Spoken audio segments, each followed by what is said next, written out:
Base sa datos, approximately 2.4% of social media users are considered influencers. So, if we do the math, there are 127 million influencers all over the world. Ito ang mga taong established na ang kredibilidad sa kanilang napiling industriya. Ang mga content creators na ito ay may access sa large audience kung saan nakakapag-share sila ng impormasyon upang madrive ang social media engagement through their authenticity and reach. Usually, nakikipag-partner sila sa mga brands upang mag-promote ng mga produkto o serbisyo, kapalit naman ng monetary compensation, free products or discounts. Mayroong tatlong klase ng influencers: nano, mid-tier at ang macro influencers. Ang mga nano influencers ay yung maliliit na influencers pa lamang na mayroong less than 10,000 followers sa kanilang platform. Ang mid-tier naman na tinatawag ay mga influencers na mayroong higit 10,000 hanggang 1 million following sa kanilang platform. Ang mga macro influencers naman ay yung mga influencers na mayroong mahigit 1 million subscribers or followers sa kanilang social media page or account. Ang mga nano influencers ay kumikita ng $195 or more than 11,000 pesos per post on average. Ang mga mid-tier naman ay kumikita ng $1,221 or 70,000 pesos per post at ang mga macro influencers naman ay kumikita ng nasa $1,804 or 104,000 pesos per post on average. Bukod sa mga paid posts, kumikita din sila through sponsored promotions, mga ads, affiliate links, merchandising, subscriptions, stars and tippings at marami pang iba. Kung iyong iisipin, siguro nga ay napakaraming pera ng mga social media influencer kaya't kayang-kaya nilang suportahan ang magara nilang pamumuhay. Kaya nga naman napakaraming tao ang nangangarap na maging isang social media influencer, hindi lamang sa ibang bansa, maging dito sa Pilipinas.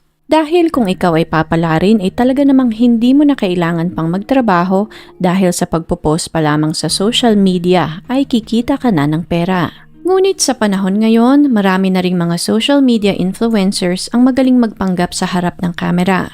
Sa kabila ng magagarbong damit, mga mamahaling gamit at mga nakakalulang mga bakasyon ay nahaharap din sila sa kalibot kanang problema. Lalong-lalo na ang problemang pinansyal para lamang masuportahan ang lifestyle na pinoportray nila sa social media. Iikot po ang kasong ating tatalakayin sa videong ito sa buhay ng isang couple influencer na nasira ang buhay dahil sa mga maling desisyon at pagpipilit na yakapin ang buhay na ipinapakita nila sa social media kahit na hindi naman na kaya. Dadalhin tayo ng kasong ito sa Perth na siyang capital ng Western Australia. Mas mahaba ang araw sa lugar na ito kumpara sa ibang capital city in Australia. Hatid ng Perth sa mundo ang kanilang sandy beaches, Riverside, Kings Park, Botanic Garden on Mount Eliza na tanaw ang napakagandang view ng syudad. Kilala ang Perth for its expertise in health and medical life sciences, mining, energy, international education, space, defense, tourism, events, and creative industries.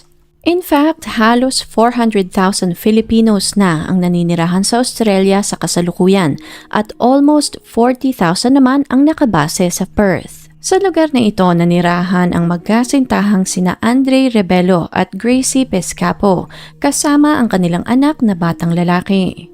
Ang magkasintahang ito ay parehas na social media influencer sa Australia.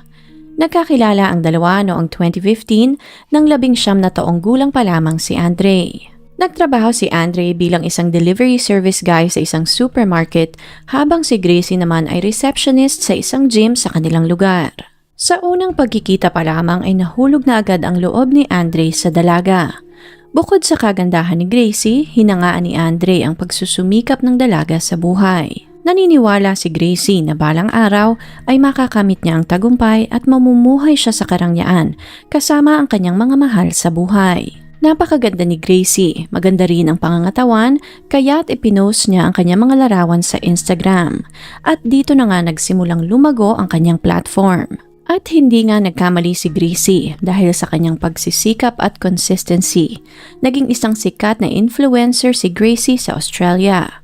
Nagkaroon siya ng higit 1 milyong followers sa Instagram at halos 300,000 subscribers sa YouTube na siyang nagbukas ng pinto sa kanya sa napakaraming oportunidad. Sinubaybayan ng kanyang mga followers ang buhay nilang magkasintahan na talaga namang kinainggitan ng lahat.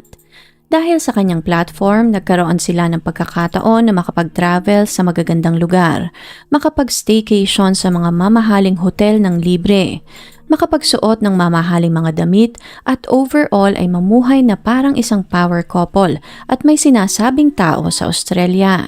Dahil din dito, nagkaroon si Gracie ng kaliwat kanang brand deals at sponsorship kaya't nagawa nilang mamuhay sa karangyaan. Nang maipanganak naman ni Gracie ang panganay nila ni Andre, mas lalo pang nag-expand ang kanyang platform dahil maaari na rin siyang mag-endorse ng mga baby products sa pagdating ng kanilang anak. Para sa kanilang mga taga-subaybay, talaga namang nagtagumpay na si Gracie at Andre sa buhay. Marami ang nangarap sa buhay na meron sila.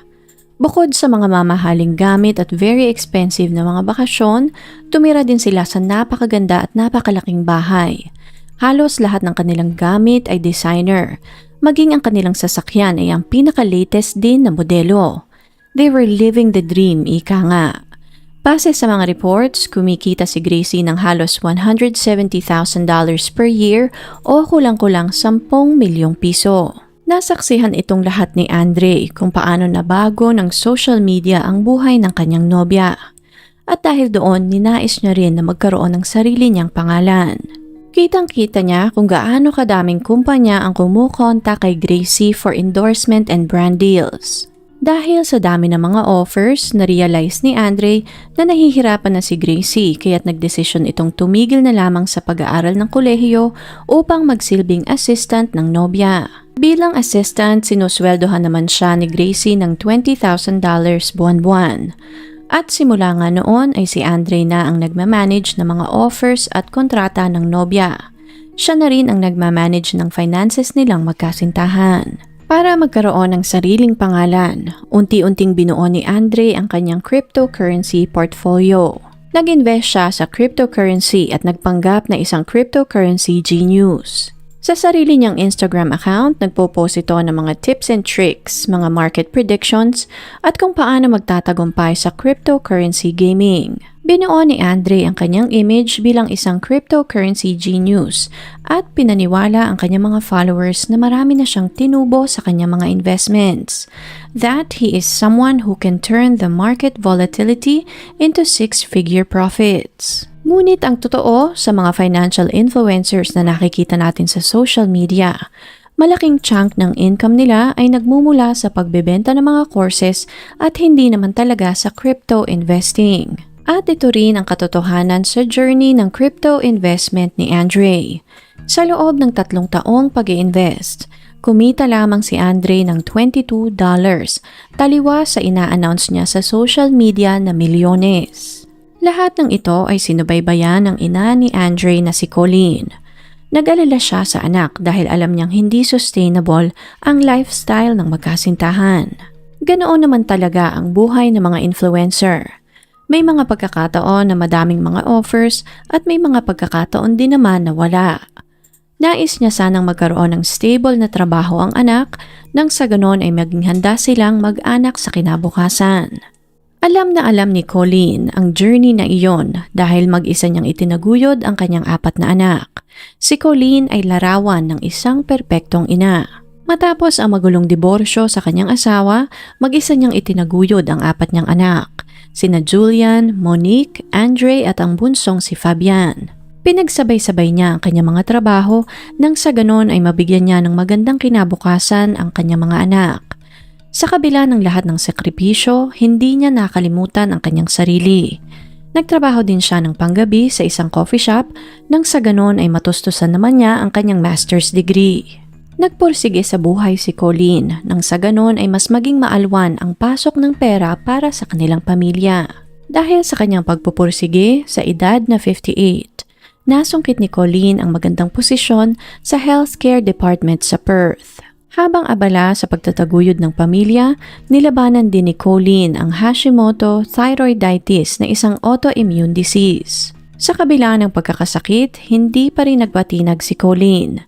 Ginampanan niya lahat ng kailangan niyang gawin upang mapaayos ang kanyang mga anak. Isang huwaran at mapagmahal na ina na palaging naririyan sa tuwing kailangan siya ng kanyang mga anak. Para sa mga kaibigan at mga kaanak ni Colleen, she is the real deal. Malaki din ang paniniwala ni Colleen sa karma na kung ano ang itinanim mo sa mundo ay iyon din ang iyong aanihin.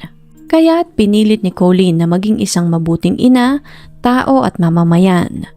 Ngunit sa kasamaang palad ay napakasama ng balik ng mundo para sa kanya. Nang mga puntong ito, ang bunso niyang si Fabian ay 19 years old pa lamang. Nagtatrabaho ito sa isang local supermarket sa Perth. Si Monique naman ay kasama pa rin nila sa kanilang bahay habang nagte-training ito upang maging isang paramedic. Ang panganay namang si Julian ay may sarili ng bahay ngunit nanatili itong malapit sa pamilya. Si Andre naman katulad ng nabanggit kanina ay nakahiwalay na rin at may sarili ng apartment kasama ang nobyang si Gracie. Hanggang sumapit ang May 25, 2020. Nagsimula ang araw na ito ng normal para sa mag-ina. Bandang alas 10 ng umaga, lumabas sina Colleen at ang bunsong anak nitong si Fabian para ihatid ito sa supermarket kung saan ito nagtatrabaho. Bandang alas 2 naman ay susunduin niya ulit ang anak sa supermarket. Ganoon ang routine ng mag-ina araw-araw, ngunit ng araw na iyon ay hindi nakarating si Colleen sa schedule nilang mag-ina. Sinubukan ni Fabian na tawagan ng ina ng 13 beses, ngunit hindi ito sumasagot. Sinubukan din ni Fabian na tawagan ang kanyang kapatid na si Monique, ngunit hindi rin sumasagot rito ang kanilang ina. Walang nagawa si Fabian kundi maglakad pa uwi at sa paglapit niya sa kanilang bahay. Parang may kung anong likido ang gumuhit sa kanyang sikmura. Pakiramdam niya ay may nangyaring masama sa kanilang ina. Pagpasok niya ng bahay, narinig niya na bukas ang shower sa loob ng kwarto ng kanilang ina. Sinubukan niyang tawagin si Colleen, ngunit walang sumagot. Kumatok siya sa pinto, ngunit walang nagbukas ng pinto. Dito na nagdesisyon si Fabian na pasukin ang ina sa loob ng kwarto. At dito na nga nakita ni Fabian na wala nang buhay si Colleen. Nasa ilalim ito ng shower, nakaluhod habang nakasandal ang katawan sa dingding. Kumuha siya ng towel upang balutin ang katawan ng ina, ngunit malamig na ang katawan ni Colleen. Dali-dali siyang tumawag ng tulong, ngunit huli na ang lahat para sa ginang. Nang dumating ang mga paramedics ay wala nang buhay si Colleen. Noong una ay walang naghinala na may foul play na naganap sa pagpanaw ng ginang. Alam ng lahat na merong Hashimoto disease si Colleen at base sa mga doktor ng ginang, maaaring atake sa puso o aneurysm ang naging sanhi ng pagkamatay ni Colleen. Wala din namang signs ng forced entry kaya't maaaring wala talagang nanakit sa ginang. Lahat ng pinto ay nakalak, pati na rin ang mga bintana. Hindi rin pwedeng depressed ang ginang dahil maganda ang trabaho nito at talaga namang maganda ang outlook nito sa buhay ng mga puntong iyon. Ngunit sa kasamaang palad, hindi na rin naging malinaw kung ano ang naging sanhi ng pagkamatay ni Colleen. Meron itong minor abrasion sa kanyang kilay at bisig na nagsuhestyon na maaaring na-suffocate ito, ngunit hindi na rin ito nakumpirma sa report ng mga pulis. Ngunit ang hindi alam ng lahat, ng parehas na araw na iyon ay bigla ding nawala sa radar si Andre. Base sa testimonya ni Gracie, manananghalian dapat sila ni Andre kasama ang pinsan niya na nasa Perth na mga panahong iyon. Bandang alas 11 Gs hanggang alas 11:25 ng umaga, sinubukan ni Gracie na kontakin si Andre dahil paalis na nga dapat sila. Tinawagan niya si Andre ng halos 15 times, ngunit hindi ito sumasagot. Tinext niya din ang nobyo ngunit wala siyang natanggap na sagot. Noong una ay nag-aalala si Gracie sa nobyo, ngunit sa huli ay nagalit na rin si Gracie dahil sa kawalan ng sagot mula kay Andre. Lumipas ang ilang oras, bandang alas 2 ng tanghali ay biglang lumitaw si Andre sa kanilang bahay na parang walang nangyari. Hindi ito nag-explain ni hindi nag-sorry kay Gracie sa pagkawala nito ng ilang oras. Sa halip, tinanong niya ang magpinsan kung saan nila gustong mananghalian.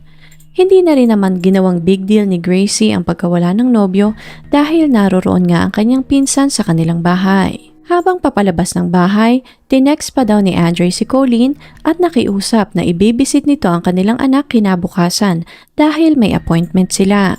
Ilang linggo pala bago ang pagpanaw ni Colleen, kumuha si Andre ng 3 life insurance para sa kanyang ina.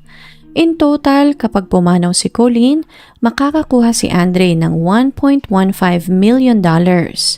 Habang abala sina Julian, Fabian at Monique sa pagluluksa sa pagpanaw ng kanilang ina, si Andre naman ay busy pala sa pagkukulate ng mga peking dokumento upang makamkam lahat ng naiwan ni Colleen. Bukod sa insurance fraud, pinlano din ni Andre na huwag bigyan ng mana o kahati ang kanyang mga kapatid sa naiwang properties ni Colleen. Habang busy ang mga magkakapatid, ginamit ni Andre ang pagkakataong iyon upang lituhin ang mga ito para makuha niya lahat ng pera ng kanilang pamilya. 3 araw matapos ang pagpanaw ni Colleen, kinontak ni Andre ang 3 insurance companies na ito upang kuhanin ang insurance money ni Colleen, ngunit tumanggi ang 2 kumpanya na magbayad dahil nga kabubukas pa lamang naman ang mga nasabing insurance. Tanging ang pangatlong kumpanya ang nag-agree na magbayad, ngunit kailangan mag-submit ni Andre ng karagdagan pang mga papeles. At dito na nga nagsimulang magkanda leche-leche ang lahat.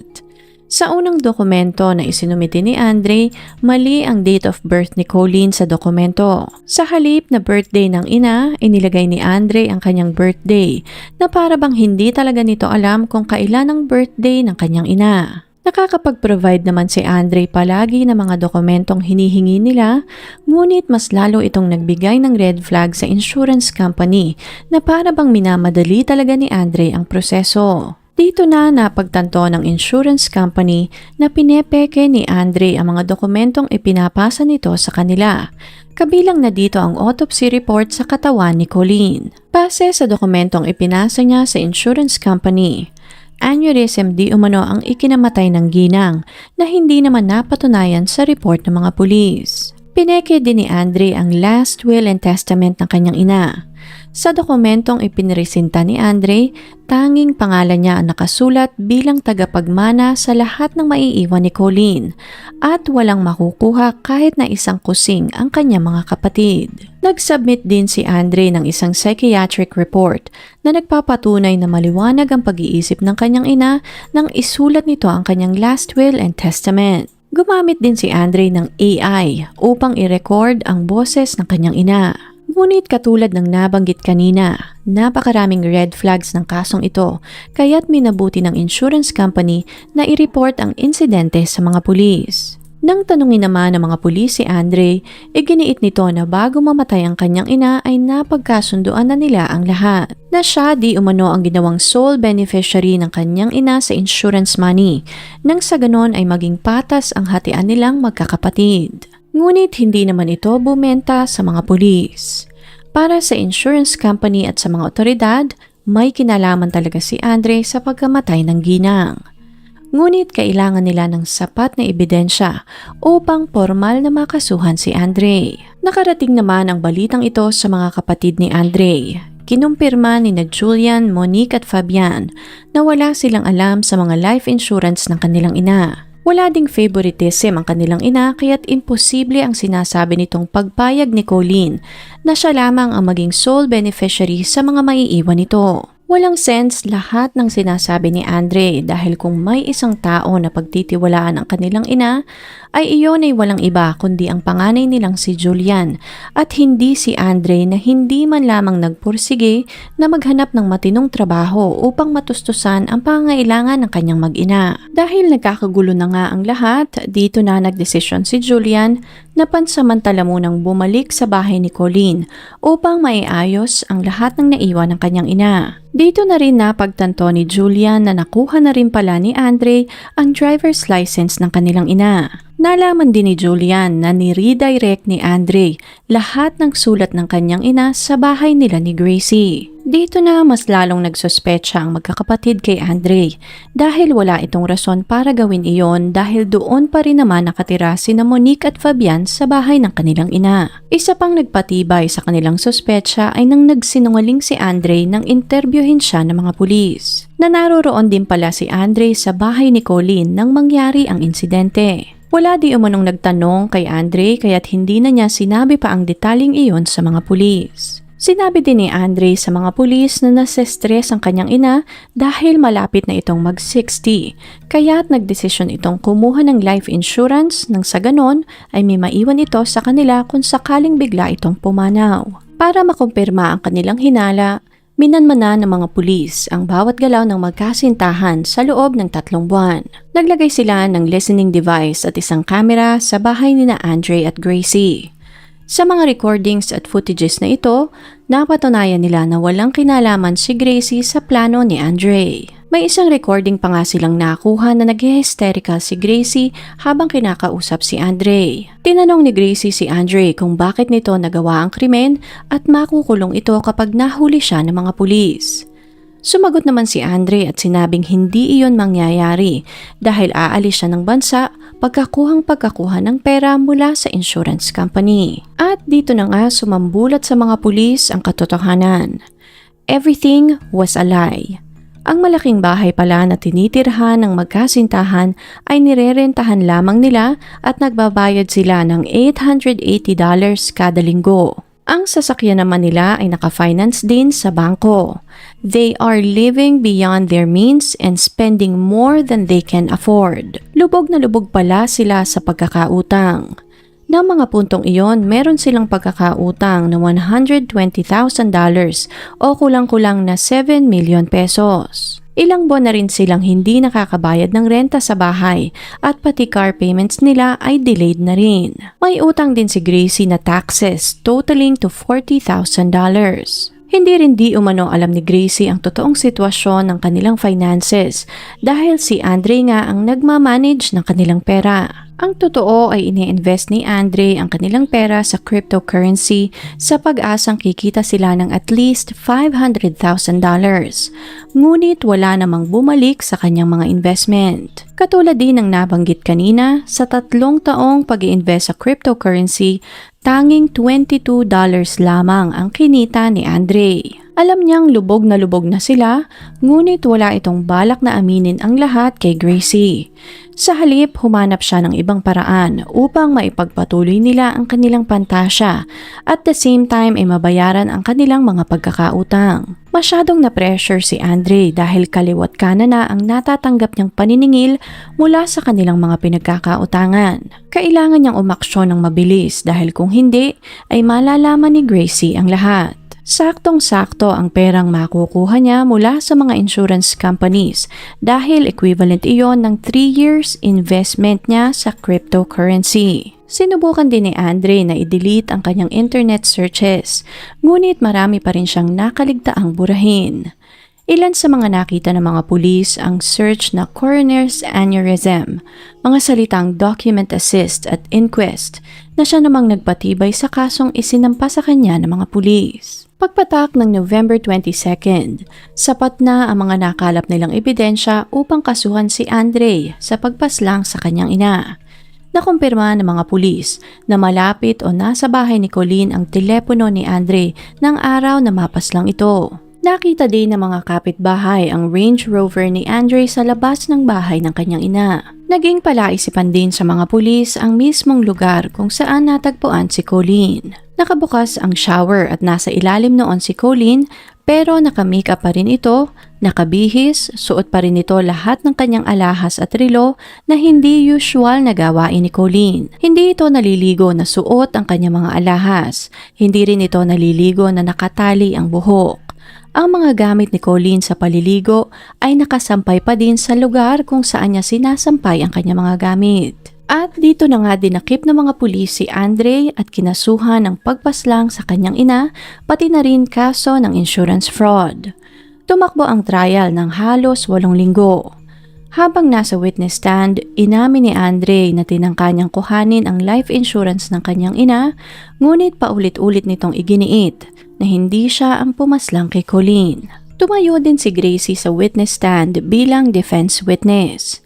Ayon kay Gracie, wala namang kakaiba kay Andre ng araw na mangyari ang insidente. Idinagdag din ng influencer na wala di umano siyang alam sa kanilang financial situation dahil si Andre nga di umano ang nagmamanage ng lahat ng kanilang pera. Gumugol ang jury ng halos 2 araw upang makabuo ng verdict para kay Andre. December 5, 2024, si Andre ay napatunayang guilty sa pagpaslang sa kanyang ina. Hindi naman kinakitaan ng kahit na anong emosyon si Andre pagkatapos marinig ang hatol. Naroroon din sa loob ng korte ang kanyang amang si Antonio na walang ibang nasabi kundi disappointed siya sa anak. Nahaharap ngayon si Andre sa parusang habang buhay na pagkakakulong na nakatakdang basahin ngayong April 2025. Dahil inamin na ni Andre ang insurance fraud, wala ng trial pang magaganap sa nasabing kaso at mahahatulan din siya sa kasong ito ng parehas na taon. Dahil sa kasakiman ni Andre, hindi lamang isang pamilya ang nasira. 2 pamilya na labis ang pagmamahal sa kanya. Ang kanyang pamilya, mga kapatid na nawalan ng ina, pati na rin ang kanyang mismong pamilya. Nawala ng partner si Gracie at ang kanyang anak namang si Romeo ay lalaking walang ama. Sa kabila ng lahat ng ito, mas pinili ni Gracie na magpatuloy sa buhay para sa kanyang anak na si Romeo. Sa kasalukuyan, nakahanap na rin ito ng isang lalaki na totoong magmamahal sa kanya.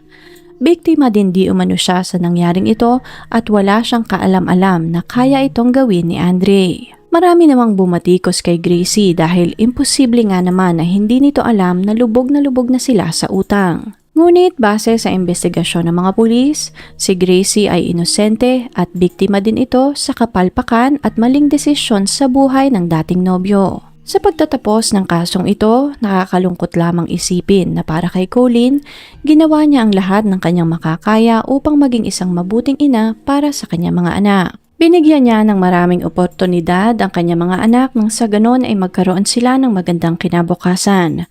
Ngunit sa kasamaang palad para kay Andre, mas mahalaga ang image na binuo niya sa social media kesa sa buhay ng kanyang ina. Para naman sa 3 kapatid ni Andre na sina Julian, Monique at Fabian, ang nangyari ay nangyari na. Sa kasamaang palad ay hindi na nila maibabalik pa ang buhay ni Colleen. Ang tanging magagawa na lamang nila sa puntong ito ay magpatuloy sa kanilang buhay at alalahanin ang kanilang ina kung gaano ito kaganda at kung paano ito nagsumikap na ipakita sa kanila kung gaano kasarap mabuhay. Ngunit ano po sa inyong palagay? Maaari kayang may kinalaman si Gracie sa kasong ito? O tama ang naging pagsisiyasat ng mga pulis sa nangyaring pamamaslang kay Colleen? Interesting po ang kasong ito para sa inyo. Please leave a comment and share your thoughts sa comment section below. Please click on the subscribe button and notification bell as well para updated kayo sa mga susunod pang videos. Salamat po and see you on the next one.